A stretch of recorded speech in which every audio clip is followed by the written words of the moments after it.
Weddings are supposed to be magical, emotional, once in a lifetime. Mine had all of that, plus one raging HO, a president who stormed into my backyard during the ceremony, screamed about unapproved lawn chairs, and tried to shut everything down. This is the story of how my backyard wedding turned into a battleground, and how one entitled HOA president got caught on video ruining it all and paid the price. The wedding plan. My fiancé and I weren't looking for anything huge or flashy. Just a simple backyard ceremony with close family, friends, and a few string lights under the trees. We'd just bought our first house in Willowstone Village and thought, what better place to start our marriage than right here in the yard we're building our future in? We sent invites, rented 25 white folding chairs, brought in a local taco truck for food, and even got HOA approval for temporary parking signs for the street. Everything was going smoothly, until Deborah Hughes caught wind of it. Meet Deborah, the HOA president from hell.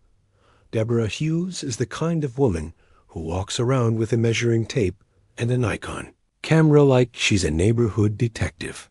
Late 50s, always wears pastel slacks, and has a voice like she's narrating for courtroom documentaries. She wasn't just on the HOA board. She was the board. No one else ever showed up to meetings. She controlled everything.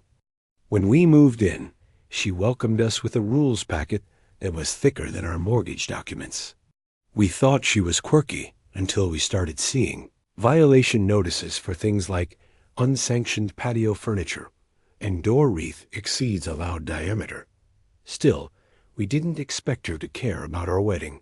We weren't blocking driveways. No loud music. It was going to be calm and respectful. But Deborah had other plans. The big day, the ceremony was set for 4:30 p.m., a gorgeous late spring day. Clear skies, birds chirping, string lights gently swaying in the breeze, lawn chairs in place. Guests arriving in light waves, everyone smiling.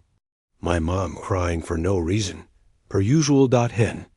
At exactly 4:27 p.m., as the officiant cleared his throat, Deborah barged through the side gate into our backyard, clipboard in hand.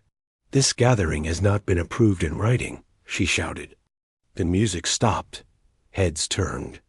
My heart dropped. These chairs are not HOA approved. You cannot host a public event in a residential backyard without formal authorization. People thought it was a joke. One of my groomsmen even chuckled until she grabbed the mic from the officiant and started yelling louder. Everyone needs to leave the premises immediately or face trespassing citations. I was frozen. And then someone started recording. My cousin pulled out his phone. So did others. Deborah didn't stop.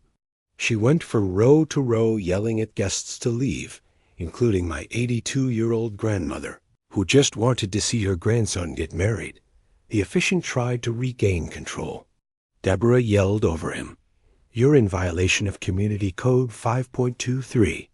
That's when I finally stepped in. Deborah, this is a private gathering. You had our parking request. We're not breaking anything. Those chairs were not submitted for approval. They're folding chairs, not structures. Uniform aesthetics matter." My best man whispered, "Bro, she's losing it." This is gold. Going viral.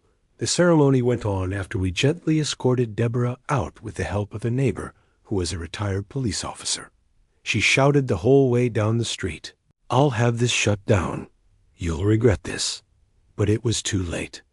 The damage was done. Later that night, someone uploaded a video titled, "HOA Karen tries to cancel backyard wedding, gets booed by guests." It racked up over 300,000 views in 24 hours. By the end of the week, 1.8 million. The top comment, "She really said chairs weren't regulation at a wedding." The aftermath, and next week, we received a formal HOA fine for unauthorized gathering, $500 unapproved temporary furniture, $350 Failure to control guest behavior, $200. Total, $1,050. That was the moment I snapped. I wrote a detailed email to the entire HOA mailing list attaching the approval letter for parking photos showing no public disturbances, screenshots of the city's actual codes, and, of course, a link to the viral video. I titled it, "This is what Deborah thinks your fees pay for." Community Revolt residents were furious. Many had stayed quiet for years, fearing fines. But now that her behavior was public and embarrassing, they started speaking up. People told stories. How she fined someone for a whimsical mailbox. How she scolded a kid for sidewalk chalk. How she tried to report a neighbor's garden as unsanctioned farming. Someone organized a petition for a vote of no confidence. Within 2 weeks, it had enough signatures to trigger a recall vote. At the emergency meeting, Deborah tried to spin it. My duty is to uphold the rules. That wedding could have made people happy. Someone cut in. The vote? 97% in favor of removal. Our marriage, still standing, Deborah was officially removed from the board. The fines were dropped. The HOA apologized in writing, and the new board president even sent us a gift card to our favorite taco truck with a note. Next time you throw a party, just invite the board. Lawn chairs included,